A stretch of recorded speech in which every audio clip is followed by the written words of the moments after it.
औरंगजेबाची कबर हटवण्याची मागणी सत्ताधाऱ्यांसह विरोधकांकडूनही जोर धरू लागलेली आहे। औरंगजेबाची कबर हटवता येत नसेल तर त्याच्या थडग्यांवर थुंकण्याची व्यवस्था करा अशी मागणी भाजप नेते सुनील देवधर यांनी केली आहे। असं केल्यास तिथलं पर्यटन वाढेल असंही ते म्हणाले।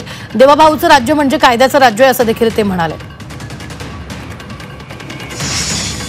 देवाभाऊंचं जे सरकार आहे ते कायद्याचं राज्य, त्याच्यामुळे कायदा हातात घेऊन कुठलीही गोष्ट केली नाही पाहिजे आणि औरंगजेबासारख्या क्रूर कर्म्याच्या कबरीचं काही औचित्य नाही, ती उखाडून टाकली पाहिजे याच्याशी मी सहमत आहे।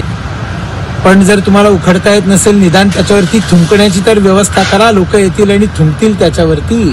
28 वर्ष इथे राहिला, इथेच गाडला गेला, जिंकू शकला नाही छत्रपती शिवाजी महाराजांच्या हिंदवी साम्राज्याला, स्वराज्याला। कबरीमध्ये किड्यांनी खाऊन त्याला संपवून टाकलं। बुडाला औरंग्या पापी समर्थ रामदासांनी म्हटलेलं आहे। त्याच्यामुळे त्या ठिकाणी जाऊन थुंकण्याची व्यवस्था केली। एरवी सुद्धा ते थुंकण्याचं काहीतरी करतातच ना, यांनी थुंकण्याची व्यवस्था केली तरी सगळ्या महाराष्ट्राला आनंद होईल।